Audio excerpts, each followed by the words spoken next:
everyone, I'm Laura and welcome to my arts and crafts channel.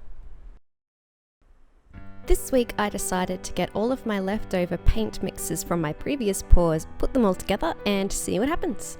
I decided to do a flip cup pour and was really happy with the results. Okay, let's get started. I start by getting a Stanley knife and poking a hole in the bottom of the cup and then using my masking tape to cover it back up. This is so that when I do flip the cup onto the canvas, it doesn't get suctioned onto it. All the paints that I'm using today have been mixed with my homemade pouring medium. So I've been using 60% PVA glue and 40% water and mixing the pigment to medium ratio about 1:1. I mix the pouring medium and the acrylic paints together by adding just a little bit of the pouring medium at a time and then mixing it thoroughly until I get a consistency that looks a little bit like this. I start layering the colours by allowing the colours to run down the side of the cup, and this allows the paints to sit on top of each other rather than mixing together. I've never done this type of pour before, but because I'm using really dark colours for the background, I decided to start layering with my brighter colours first and using a lot of white in between my layers.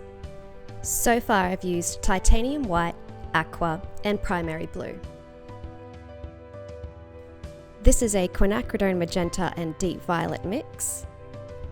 I add a small layer of titanium white, a bit of deep violet, and copper. From here, I continue layering the paints in the same way until I've run out of paints or until my cup is full.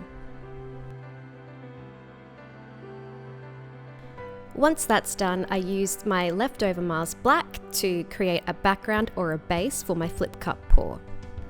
And I just spread it around the canvas using my paddle pop stick. And then it's time to flip my cup onto the canvas. I remove the tape and then just move the cup around the canvas until all of the acrylic pigment is out of the cup. Then I tilt the canvas, encouraging the paint to stretch across the canvas. I run my fingers along the edges just to make sure that the sides are covered. Then I come in with my little chef's blowtorch just to encourage some cell growth. I don't leave the torch in any one place for too long because you don't want to cook or burn the acrylic paints. Then I decided to tilt again just so I could see what that would do to the cells that I'd created. And this is what I ended up with. I love this color combination and I especially love the shimmery effect that the copper gives.